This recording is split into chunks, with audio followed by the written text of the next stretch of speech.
जय हिंद दोस्तों, आप सभी का स्वागत है RLGS स्टडी यूट्यूब चैनल में। तो आज की हमारा जो वीडियो का जो मुख्य विषय होगा भारतीय इतिहास। भारतीय इतिहास का जो जानने के प्रमुख स्रोत है उसके बारे में हम आज जो है विस्तार से चर्चा करेंगे और मॉक टेस्ट के माध्यम से जो है इतिहास के जो स्रोत है उनके बारे में महत्वपूर्ण चर्चा करेंगे। जैसे कि इतिहास के जो महत्वपूर्ण स्रोत है उसमें चाहे सिक्के हो या फिर अभिलेख हो या फिर आपके वैदिक साहित्य हो, स्मारक हो, भवन हो, उन सभी तमाम सोर्स के बारे में हम बात करेंगे। उनसे संबंधित एग्ज़ाम में जो है कौन कौन से प्रश्न आपके बनते हैं, खासकर हिमाचल प्रदेश राज्य चयन आयोग के द्वारा जो आपकी टीजीटी कमीशन की जो आपका टीजीटी कमीशन का जो अभी वैकेंसी जो है निकाली गई है उसके लिए टीजीटी आर्ट्स का जो कमीशन है उसके लिए काफ़ी ज़्यादा महत्वपूर्ण और वैल्यूएबल टॉपिक जो है रहने वाला है। तो दोस्तों देखेंगे कि हमारे जो आज की इस वीडियो में हम जो जिन प्रश्नों को सॉल्व करेंगे वो एग्ज़ाम की दृष्टि से काफ़ी ज़्यादा महत्वपूर्ण आगामी एग्जाम के लिए रहने वाले हैं। तो क्वेश्चन नंबर 1 की अगर बात करें तो क्वेश्चन नंबर जो 1 है इसमें दिया गया है कि गिरनार का जो शिलालेख है वो किस शासक से संबंधित है। यानी जो गिरनार का जो स्तंभ लेख है या गिरनार का जो शिलालेख है वो आपका किस शासक से संबंधित है। पहली बात दोस्तों कि जो गिरनार का जो स्तंभ लेख है या गिरनार का जो शिलालेख है ये शकों के द्वारा बनाया गया था। जो शक शासक था रुद्रदामन, उसके द्वारा इसको निर्मित करवाया गया था, जिसमें कि तो ये इसका जो सही आंसर हो जाएगा ऑप्शन नंबर डी, यानी रुद्रदामन। जो रुद्रदामन था वो शक शासक था, इसने अपने शासनकाल में इसको जो है बनाया था। ये आपका गिरनार या इसको जूनागढ़ शिलालेख भी कहा जाता है। ये संस्कृत भाषा में लिखा गया लेख था और इस जो अभिलेख से हमारे को ऐसा नहीं है कि रुद्रदामन के द्वारा इसको बनाया गया था या फिर शकों के बारे में इससे जानकारी मिलती है। इसके अलावा शकों के अलावा इस अभिलेख से आपका चंद्रगुप्त मौर्य के बारे में जानकारी मिलती है, क्योंकि चंद्रगुप्त मौर्य के शासनकाल में जो सौराष्ट्र यानी जो राजस्थान और जो गुजरात का आज का जो क्षेत्र है उसे पहले सौराष्ट्र के नाम से जाना जाता था। तो उस समय वहाँ का जो चंद्रगुप्त मौर्य के शासनकाल में जो उपराज्यपाल था उसे पुष्यगुप्त कहा जाता था, यानी पुष्यगुप्त था। तो पुष्यगुप्त के द्वारा जो है आपका वहाँ पर उपगुप्त या पुष्यगुप्त के द्वारा वहाँ पर जो है सुदर्शन झील का जो निर्माण करवाया गया था उसके संबंध में भी ये जानकारी देता है। इसके अलावा अशोक के शासनकाल में भी उस सुदर्शन झील को जो है रिनोवेट किया गया था, उसके बारे में भी ये जानकारी देता है। इसके अलावा जो गुप्त शासक कुमारगुप्त था उसके द्वारा भी इस सुदर्शन झील का रिनोवेट किया गया था। तो सुदर्शन झील को जानने का या फिर शक और गुप्त और आपके जो है मौर्य साम्राज्य को जानने के लिए ये जो गिरनार का जो शिलालेख है वो काफ़ी ज़्यादा महत्वपूर्ण है। ये बार बार एग्जाम में पूछा जाता है। तो इसका जो सही आंसर हो जाएगा दोस्तों option number D, Rudradaman. Question number 2 है कि निम्नलिखित में से किस शिलालेख से सम्राट अशोक के धम्म की नीति के बारे में जानकारी मिलती है। कि जो देखो सबसे पहली बात है कि अशोक ने धम्म की जो नीति है, अशोक ने कलिंग की लड़ाई के पश्चात, अशोक जो था उसने कलिंग युद्ध के पश्चात, पहली बात तो दोस्तों ये है कि जो कलिंग की जो लड़ाई हुई थी वो हुई थी 261 ईसा पूर्व में। कब हुई थी? 261 BC में आपकी जो है हुई थी। अशोक ने कलिंग जो वर्तमान का जो उड़ीसा है उसके ऊपर आक्रमण करके उसको जो है परास्त करके आपका जो कलिंग युद्ध में विजय प्राप्त करी थी। और जो कलिंग का जो लड़ाई है अशोक ने अपने 8वें वर्ष के शासनकाल में लड़ा था, ठीक है। और कलिंग की लड़ाई के पश्चात अशोक ने भेरी घोष की नीति के स्थान पर धम्म घोष की नीति अपनाई थी। भेरी घोष का मतलब होता है युद्ध नीति का हमें हमेशा के लिए त्याग करना या फिर किसी प्रकार का जो है आपका मांस मदिरा या फिर आपका जो है हिंसा को समर्थन ना देना। तो ये सारी थी भेरी घोष। और धम्म घोष की नीति का मतलब होता है कि जन कल्याण के लिए कार्य करना, लोक कल्याण या लोक हित में कार्य करना, अहिंसा का पालन करना और जो है सहिष्णुता और सभी धर्मों के प्रति जो है सहिष्णुता की नीति को अपनाना। ये इसकी धम्म घोष की नीति थी। तो इसमें पूछा गया है कि धम्म घोष की जो नीति के बारे में किस अभिलेख से जानकारी मिलती है। तो इसका जो आप फर्स्ट ऑप्शन है प्रयाग प्रशस्ति लेख, दूसरा है आपका रुमेनदेही स्तंभ लेख, तीसरा है गुप्त ताम्रपत्र और अगला है इलाहाबाद स्तंभ लेख, ठीक है। तो इसमें से जो सही आंसर हो जाएगा रुमेनदेही जो आपका स्तंभ लेख है जो नेपाल में आपका स्थित है। तो यहाँ से जो जानकारी मिलती है ये अशोक के धम्म के बारे में, धम्म की नीति के बारे में जानकारी मिलती है। अदरवाइज वैसे तो अशोक के जो 14 जो शिलालेख थे उनमें भी आपका जो है 5वें और आपके जो 7वें और 5वें और 7वें अभिलेख में आपका जो है धम्म की नीति और धम्म महामात्रों की जो नियुक्ति है उनके बारे में जानकारी मिलती है। इसके बाद क्वेश्चन नंबर 3 की अगर बात करें तो क्वेश्चन नंबर जो 3 है इसमें पूछा गया है कि वेदों की ऐतिहासिक उपयोगिता किस में अधिक दिखाई देती है। जो वेद है, वेद कितने हैं दोस्तों? 4। तो वेद कितने हैं? 4। ऋग्वेद, सामवेद, यजुर्वेद और अथर्ववेद। इसी तरीके से हर वेद का अपना एक ब्राह्मण ग्रंथ होता है, हर वेद का अपना एक उपवेद होता है। तो उपवेदों की संख्या भी कितनी है? 4 है, जिसमें कि गंधर्व उपवेद है, दूसरा आपका शिल्प उपवेद है, इसके अलावा आपका आयुर उपवेद है और आपका जो है धनुर्वेद जो है उपवेद है। इस तरीके से 4 उपवेद है, 4 वेद है। ठीक है, तो इसमें पूछा गया है कि क्वेश्चन नंबर 3 में कि वेदों की ऐतिहासिक उपयोगिता किसमें सबसे अधिक दिखाई देती है। राजनीतिक इतिहास, सामाजिक आर्थिक संरचना की जानकारी, विदेशी आक्रमण का वर्णन और तकनीकी विकास। सबसे अधिक अगर वैसे तो वेदों में इन सभी चीज़ों के बारे में बात की गई है, ठीक है, परंतु आपका जो है इसमें सबसे विदेशी आक्रमण को छोड़ करके सभी जो महत्वपूर्ण जो तीनों के तीनों ऑप्शन है सभी इसके सही है, परंतु सबसे ज़्यादा अगर उपयोगिता की बात करें तो इसका सही जो आंसर हो जाएगा वो हो जाएगा आपका सामाजिक एवं आर्थिक संरचना की जानकारी के बारे में आपका जो है सबसे ज़्यादा जो है आपका उपयोगिता दिखाई देती है वैदिक काल में या वेदों के अंदर। ठीक है, कि उस समय का समाज कैसा था, आर्थिक संरचना कैसी थी, लोग किस प्रकार का जीवन व्यतीत करते थे, ऋग्वेदिक में धार्मिक जीवन कैसा था, ऋग्वेदिक काल में धार्मिक जीवन कैसा था, लोग किस प्रकार से देवी देवताओं की पूजा करते थे। इसी तरीके से ऋग्वेद में जैसे आपका जो है इंद्र को सबसे ज़्यादा जो है यहाँ पर इंद्र का सबसे ज़्यादा बार उल्लेख किया गया है। 250 जो लगभग ऋग्वेद के कुल मंत्रों में से 250 बार जो है आपका इंद्र देवता का उल्लेख आया है और इसी कारण से ऋग्वेदिक काल का जो प्रमुख देवता है वो इंद्र को माना जाता है। और भी बहुत सारी देवी देवताओं के उसमें उल्लेख किए गए हैं या फिर आपके जो है अनेक प्रकार की सामाजिक और राजनीतिक और आर्थिक स्थिति के बारे में बात की गई है। क्वेश्चन नंबर अगर हम देखें 4, तो क्वेश्चन नंबर जो 4 है उसमें किस विदेशी यात्री ने भारत में भिक्षु संघ व्यवस्था और बौद्ध शिक्षा केंद्र का वर्णन किया है। तो इसमें जो अगर हम बात करें कि बौद्ध शिक्षा केंद्र और आपका जो है भिक्षु व्यवस्था का जो वर्णन किया है वो किया था इब्न बतूता ने। किसने किया था? Ibn Battuta. ये जो इब्न बतूता है ये मोरक्को का रहने वाला था। ठीक है, इसने एक ग्रंथ लिखा था रहला। कौन सा ग्रंथ लिखा था? रहला के बारे में इसने लिखा था। तो इसका जो जिक्र है इसका ये आपका जो है भारतीय भिक्षु संघ व्यवस्था और बौद्ध शिक्षा केंद्रों का उल्लेख इसने किया है। इसके अलावा जो फायान है, फायान ने भी इस संदर्भ में बात की है, परंतु इब्न बतूता इसका करेक्ट आंसर रह जाएगा। अगला क्वेश्चन नंबर 5 है। फायान जो था ये भी चीनी यात्री था, इसने फोको की जो बुक है वो लिखी थी। और जो अलबेरूनी है, अलबेरूनी जो था ये आपका मोहम्मद गजनवी के साथ भारत आया था और इसने तारीख़ यामिनी या तारीख़ रियासत या तारीख़ हिंद नामक पुस्तक जो है लिखी थी। मोहम्मद गजनवी ने जब 1000 से लेके 1000 जो आपका 27-28 तक लगभग 17 बार आक्रमण जब किए थे तो उस समय जो है अलबेरूनी और उत्वी जो आपके जो इतिहासकार है वो क्या है गजनवी के साथ भारत आए थे। टॉलमी की अगर बात करें तो टॉलमी ने सबसे पहले भारतीय भौगोलिकता के बारे में लिखा है। तो भारतीय भूगोल के भारत के संदर्भ में भौगोलिक स्थिति का वर्णन करने वाले पहले जो थे वो टॉलमी थे। ठीक है, इसके अलावा क्वेश्चन नंबर 5 की अगर बात करें तो क्वेश्चन नंबर जो 5 है दोस्तों वो उसमें पूछा गया है कि भारतीय इतिहास में स्मारकों की ऐतिहासिक महत्ता क्या है या फिर ऐतिहासिक जो महत्व क्या है, स्मारकों का ऐतिहासिक महत्व क्या है। इसमें किसके बारे में जानकारी मिलती है? राजाओं की तस्वीरें मिलती है या फिर उनके निर्माण से आपके जो है सामाजिक संस्कृति और कला के स्तर का ज्ञान होता है, केवल धार्मिक महत्व का ज्ञान होता है या फिर काल गणना की पुष्टि नहीं होती है।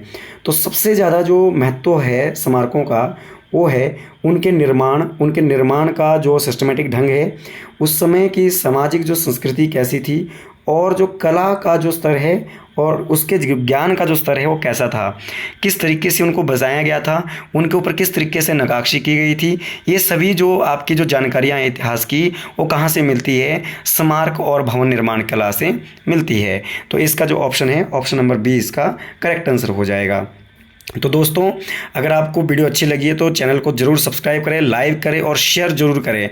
इसी के साथ आगे बढ़ते हुए क्वेश्चन नंबर जो आपका 6 है उसके बारे में देखेंगे। तो क्वेश्चन नंबर 6 क्या कह रहा है कि किस विदेशी यात्री ने हर्षवर्धन के शासनकाल को आंखों देखा वर्णन किया है। तो जो हर्षवर्धन था, पहली बात तो ये कि पुष्यभूति वंश का एक राजा था। जो पुष्यभूति वंश था ये कश्मीर में आपका जो पुष्यभूति वंश था उत्तर भारत में, वहाँ का एक राजा था। तो इसका जो अगर हम बात करें कि किसने इसका जो वर्णन है वो उसके समय में, मतलब ये आपसे पूछा जा सकता है कि हर्षवर्धन के शासनकाल में निम्नलिखित में से कौन सा एक इतिहासकार जो है विदेशी यात्री जो है भारत में था। तो उसका जो सही आंसर हो जाएगा ह्यूनसांग। कौन सा? ह्यूनसांग। ह्यूनसांग जो था इसने सी यू की नामक पुस्तक लिखी। और जो आपका मैगस्थनीज था ये चंद्रगुप्त या फिर सेल्यूकस निकेटर का राजदूत था जो चंद्रगुप्त मौर्य के दरबार में आया था। और इसी मैगस्थनीज ने क्या लिखी थी? इंडिका नामक पुस्तक लिखी थी, जिससे मौर्य साम्राज्य के बारे में आपका जो है काफ़ी जो है आपका जानकारी मिलती है। ठीक है। इसके बाद क्वेश्चन नंबर 7 की अगर बात करें तो क्वेश्चन नंबर जो 7 था, अभिलेख इतिहास का महत्वपूर्ण स्रोत क्यों माने जाते हैं, यानी अभिलेखों को इतिहास के महत्वपूर्ण स्रोत क्यों माना जाते हैं। जो इंस्क्रिप्शन है उनको इतिहास को जानने के लिए क्यों इतना महत्व दिया जाता है? क्योंकि और ऑप्शन नंबर 1 है कि वे तत्कालीन काल की तिथियां और घटनाओं की प्रत्यक्ष रूप को दर्शाते हैं। दूसरा, उनमें शुद्ध धार्मिक सामग्री होती है। तीसरा, वे केवल कविताएं होते हैं। और चौथा ऑप्शन है उनमें कल्पना अधिक होती है। देखो दोस्तों, इतिहास वैसे तो कल्पनाओं पर आधारित होता है, और दूसरी बात है कि बिना एविडेंस और बिना किसी ठोस जो है प्रमाण के इतिहास को जानना बेहद असंभव है या बड़ा मुश्किल है।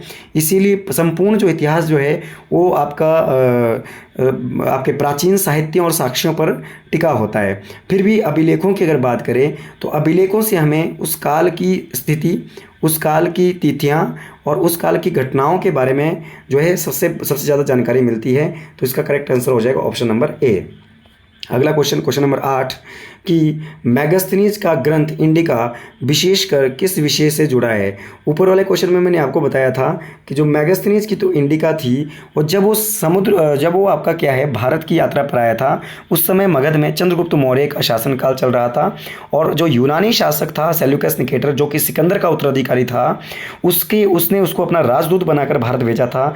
तब उसने जो भी भारत में मगध में आपका जो आकर के या फिर पाटलिपुत्र में जो देखा था उसे आंखों देखा, जो उसने जो भी कुछ देखा उसको लिखना शुरू कर दिया और उस पुस्तक को उसने नाम दिया इंडिका। तो इसका जो सही आंसर हो जाएगा मौर्य काल समाज और प्रशासन के बारे में उससे जानकारी मिलती है। तो इसीलिए देखो ध्यान रखें कि जो मैगस्थनीज की जो इंडिका थी उसमें उसने चंद्रगुप्त या किसी विशेष राजा के बारे में उल्लेख नहीं किया है, क्योंकि उसने लिखा है केवल राजा के बारे में। हमें उसमें ये नहीं बताया गया है कि राजा चंद्रगुप्त ही था या कोई और था। केवल राजा के बारे में लिखा गया कि राजा का व्यवहार कैसा था, राजा कैसे रहता था, नगर कैसा था और किस तरीके से उसको सुरक्षित रखा जाता था और क्या उसकी सुरक्षित करने के उपाय थे और किस प्रकार के ढंग से उसको सुरक्षित रखा जाता था। उस समय के लोग कैसे थे, वहाँ पर लोग किस प्रकार से व्यापार करते थे और लोगों की आर्थिक और सामाजिक स्थिति और धार्मिक स्थिति क्या थी। इस सभी तमाम आपके जो है साक्ष्यों के बारे में इंडिका जो है मौर्य काल को जानने का महत्वपूर्ण स्रोत है। क्वेश्चन नंबर आपका जो 9 है, तो क्वेश्चन नंबर 9 की अगर बात करें तो क्वेश्चन नंबर 9 कहता है कि निम्नलिखित में से किस एक स्रोत से हर्षवर्धन के धार्मिक दृष्टिकोण का पता चलता है। तो पहली बात तो ये कि जो हर्षवर्धन है, हर्षवर्धन का जो आपका हर्षचरित एक ग्रंथ है जो बाण भट्ट के द्वारा लिखा गया। ठीक है, हर्षचरित जो ग्रंथ है वो बाण भट्ट के द्वारा लिखा गया, क्योंकि बाण जो भट्ट था वो हर्षवर्धन के दरबार का एक महान कवि था। तो इसके द्वारा लिखा गया हर्षचरित से हमें इसकी धार्मिक दृष्टिकोण का पता चलता है। ह्यूनसांग के बारे में हम पहले ही बात कर चुके हैं कि ह्यूनसांग जो था ये आपका इसने जो है CU की पुस्तक लिखी थी और ये चीनी यात्री था। ठीक है, इसी तरीके से नालंदा शिलालेख की अगर बात करें या फिर उपरोक्त सभी। ठीक है, नालंदा जो शिलालेख है ये भी आपका मगध के बारे में बताता है। और अगला जो क्वेश्चन है क्वेश्चन नंबर 10। क्वेश्चन नंबर 10 की अगर बात करें, वेदों के माध्यम से किस काल का अध्ययन किया गया है। वेदों के माध्यम से किस काल का अध्ययन किया गया है। उत्तर मौर्य काल, गुप्त काल, वैदिक काल या मुगल काल। तो इसका जो सही आंसर होगा, वेदों में वैसे गुप्त काल का भी जिक्र है, परंतु सबसे ज़्यादा जो है वैदिक काल, वैदिक सभ्यता के बारे में वेदों से जानकारी मिलती है। ठीक है, इसके बाद जो है कौन सा स्रोत हमें, क्वेश्चन नंबर 11, कौन सा स्रोत हमें चोल साम्राज्य की नौसेना की शक्ति की पुष्टि कराता है।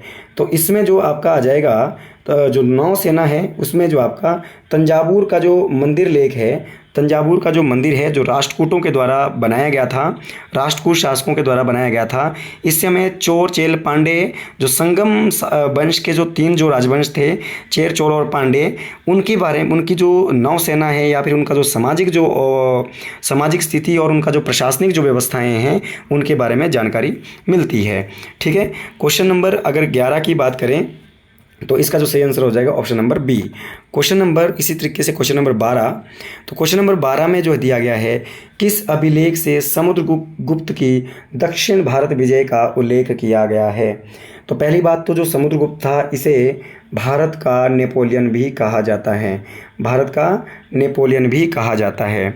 जो नेपोलियन, इसको दूसरी बात है कि समुद्रगुप्त के या फिर गुप्त काल को जो है भारतीय जो आपका भारत का स्वर्ण युग भी कहा जाता है, क्योंकि इस काल में जो भारत का जो डेवलपमेंट हुआ है, चाहे वो साहित्य में हो, चाहे वो कला में हो, चाहे वो शिक्षा में हो, चाहे वो किसी भी प्रकार के क्षेत्र में जो विकास हुआ है वो काफ़ी ज़्यादा जो है काफ़ी उल्लेखनीय है। इसी कारण से गुप्त काल को जो है भारत का स्वर्ण युग भी कहा जाता है। तो इसमें समुद्रगुप्त की अगर बात करें तो इसने एक महान शासक था, समुद्रगुप्त जो है गुप्त काल का महान शासक था, और गुप्त काल की जो स्थापना की थी वो श्रीगुप्त ने की थी। और इसमें जो है चंद्रगुप्त, विक्रमादित्य या फिर समुद्रगुप्त जैसे महान शासकों का जो है उदय हुआ। इसके अलावा चाहे स्कंदगुप्त था, चाहे कुमारगुप्त था, ये इसी वंश के आपके जो है राजा थे। तो इसमें जो बात हो रही है कि दक्षिण भारत की जो विजय है वो मिलती है प्रयाग प्रशस्ति लेख से।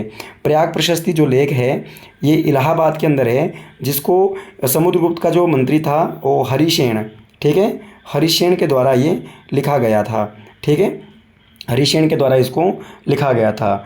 इसके बाद क्वेश्चन नंबर अगर 13 की बात करें तो इसमें पूछा गया है कि निम्न में से किसमें सिक्कों के आधार पर कुषाणों की सिंथेटिक संस्कृति का पता चलता है। ठीक है, तो सबसे पहली बात तो ये जो कुषाणों ने जो आपके सोने के सिक्के जो चलाए थे, ठीक है, वैसे तो सबसे पहले भारत में इंडो यूनानी लोगों ने सोने के सिक्के चलाए, परंतु उसके बाद जो है आपका शुद्ध सोने के जो सिक्के हैं वो आपके किसने चलाए थे, कुषाणों ने। और इसके बाद जो सर्वाधिक संख्या में भी इन्होंने सोने के सिक्के जारी किए थे। और उसके अलावा जो स्वर्ण मुद्राएं हैं भारत में, भारतीय राजाओं में, वो गुप्तों के द्वारा प्रचलित की गई थी। ठीक है, तो इसका जो सही आंसर हो जाएगा कनिष्क। कनिष्क जो था ये आपका कुषाण राज्य का एक शासक था।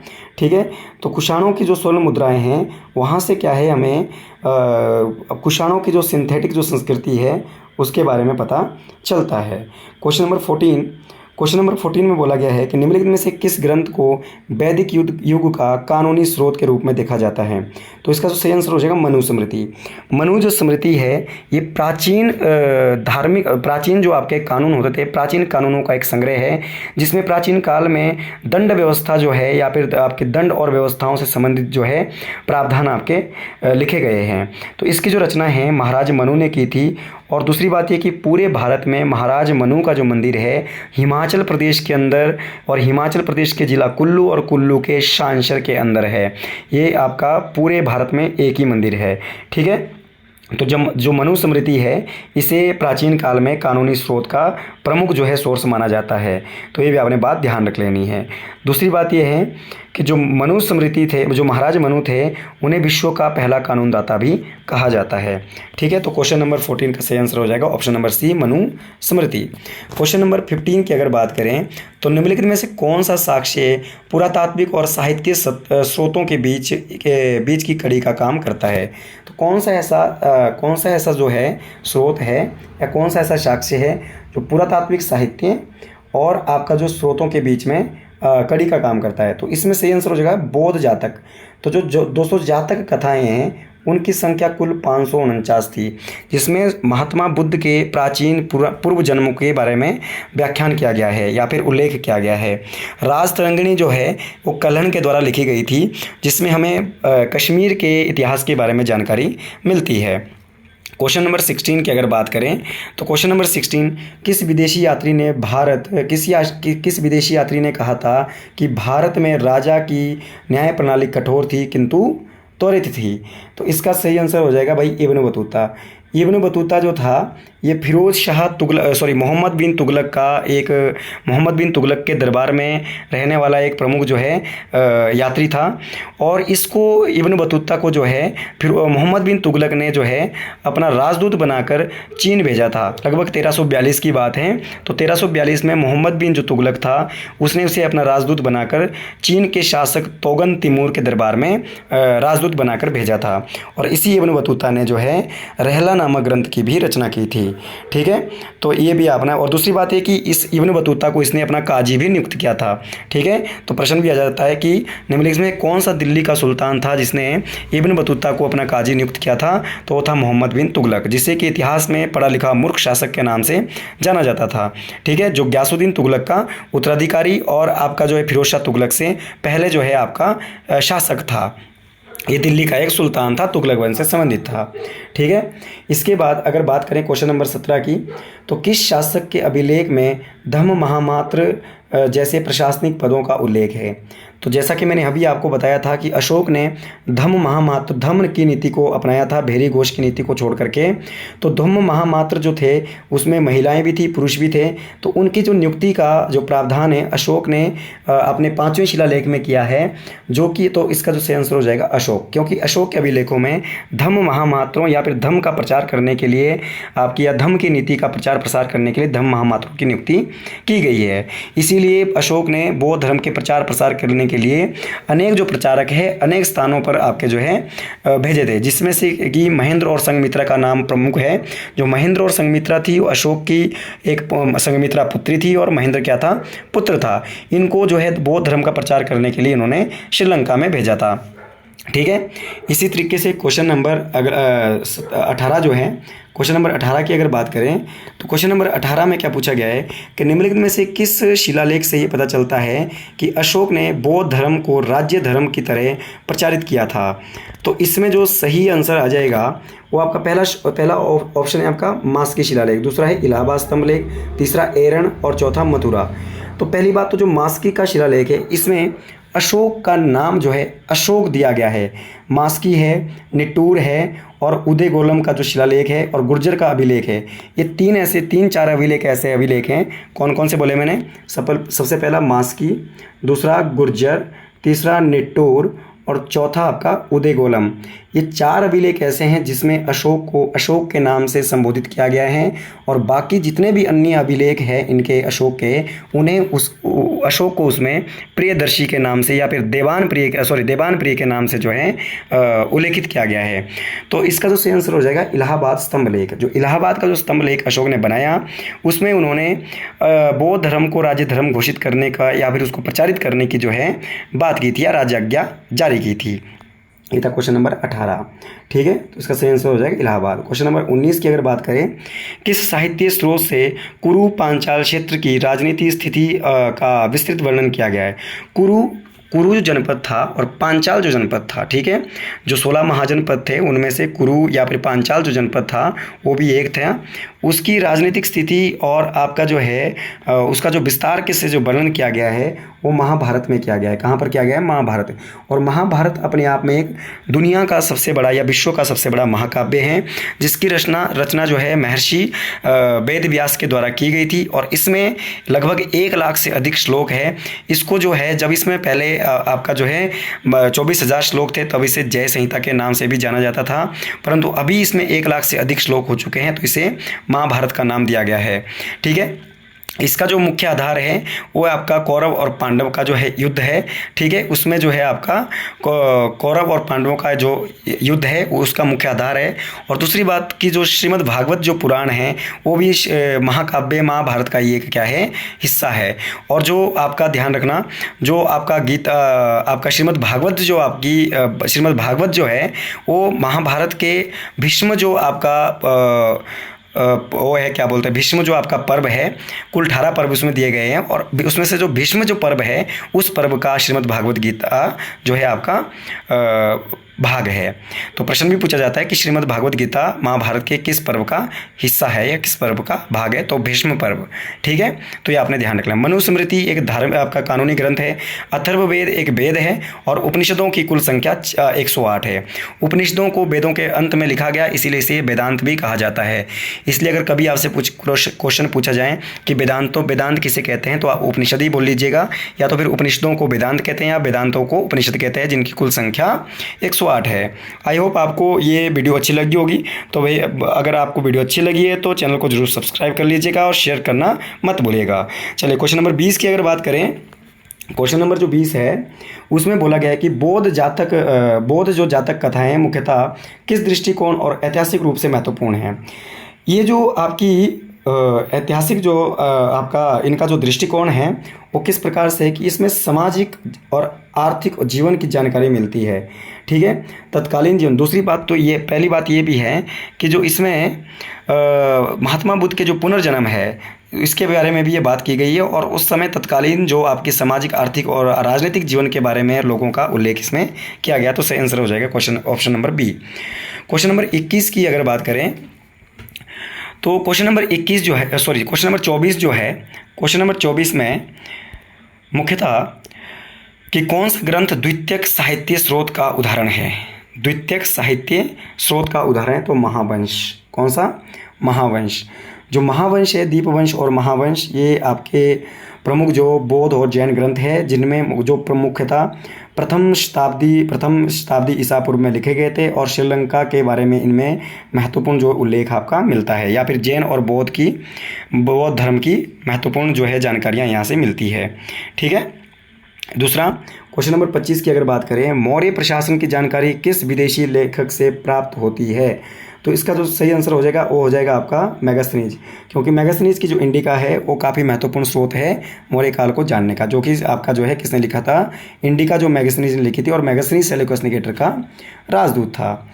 ठीक है। अल्बेरुनी मैंने बताया था कि आपका ये जो है गजनी के साथ भारत आया था। ह्योनसांग ने आपका सीयू की बुक लिखी थी और फायान ने फोको को लिखी थी। ठीक है। इसके बाद क्वेश्चन नंबर 26, प्रयाग प्रशस्ति किसकी रचना है और किस उद्देश्य से लिखी गई थी। तो मैंने पहले भी बताया था कि प्रयाग प्रशस्ति गुप्त शासक समुद्रगुप्त की विजयों की उसमें उल्लेख किया गया है। ठीक है। क्वेश्चन नंबर आपका जो है 27 की अगर बात करें तो क्वेश्चन नंबर 27, किस धार्मिक ग्रंथ में वर्ण व्यवस्था का सबसे प्रारंभिक उल्लेख मिलता है। तो दोस्तों इज़ वेरी वेरी इंपॉर्टेंट कि जो वर्ण व्यवस्था का उल्लेख है वो सबसे पहले किया गया है ऋग्वेद में। ऋग्वेद का जो 10वां मंडल है, ऋग्वेद का जो 10वां मंडल है वो है पुरुष सूक्त। कौन सा? पुरुष सूक्त। और उसमें 4 वर्णों के बारे में उल्लेख किया गया, ब्राह्मण, क्षत्रिय, शूद्र और वैश्य के बारे में बात किया गया है। अथर्ववेद की अगर बात करें तो इसमें कुल 6000 श्लोक है और 20 अध्याय हैं। और आपका जो है ये जो आपका अथर्ववेद जो है ये आपका किससे संबंधित है, जादू टोना और तंत्र मंत्र से संबंधित है। उसके अलावा जो ब्राह्मण ग्रंथों की अगर बात करें तो ब्राह्मण जो ग्रंथ है प्रत्येक वेद को साधारण और सरल करने के लिए प्रत्येक वेद का अपना ब्राह्मण ग्रंथ है। और उपनिषद के बारे में हम बात कर चुके हैं कि जो उपनिषद है वो आपका कुल संख्या उनकी 108 है। ठीक है। और आपके जो ऋग्वेद है, ऋग्वेद सबसे प्राचीन वेद भी है। और आपका दूसरी बात यह है कि ये सबसे पहले लिखा गया वेद है और इसमें कुल 10 मंडल और 10,552 जो मंत्र है, और इसके अलावा 1028 इसमें सूक्त है। इसके अलावा जो ऋग्वेद है, ऋग्वेद का जो 3रा मंडल है उसमें से आपका जो गायत्री मंत्र है वो आपका लिया गया है, और जो गायत्री मंत्र है ये समर्पित है सूर्य देवता को। ठीक है, सूर्य देवता को, और देवी कौन सी? सावित्री को। ऋग्वेद में सबसे ज़्यादा जो उल्लेख आता है, ऋग्वेद की सबसे पवित्र जो नदी है वो सरस्वती नदी है, उसका जो है सबसे ज़्यादा बार उल्लेख आता है। और गंगा का केवल जो है 2 बार उल्लेख आता है। और ऋग्वेदिक काल में आपका अगर हम बात करें तो सबसे बड़ा जो धन होता था वो गाय को सर्वोत्तम धन माना गया है। और ऋग्वेद में गाय को अघन्या शब्द से उल्लेखित किया गया है, मतलब ना मारने योग्य।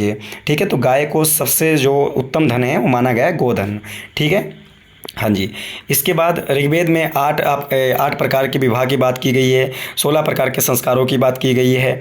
ठीक है, तो ये सारी की सारी जो चीज़ें हैं ऋग्वेद के अंदर उल्लेखित की गई है।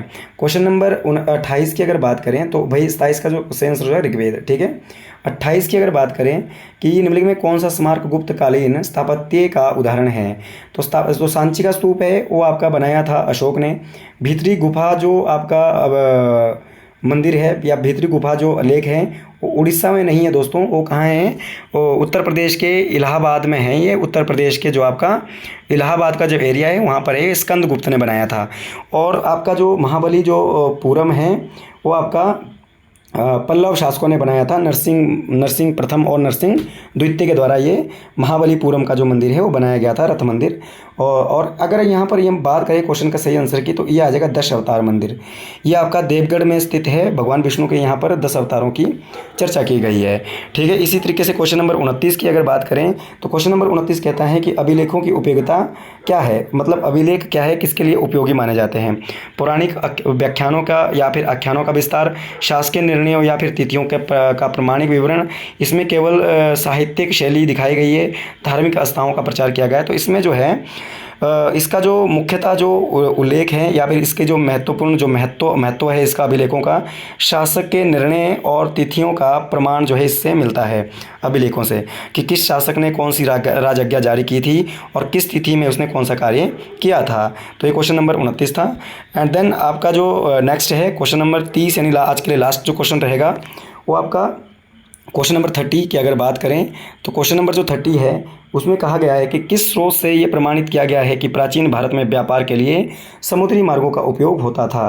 तो जो दोस्तों रोमन जो लेखक का विवरण है उन्होंने सबसे पहले बताया कि भारत जो व्यापार करता था, प्राचीन भारत के जो व्यापार होता था वो समुद्री मार्ग यानी जल मार्ग से भी होता था।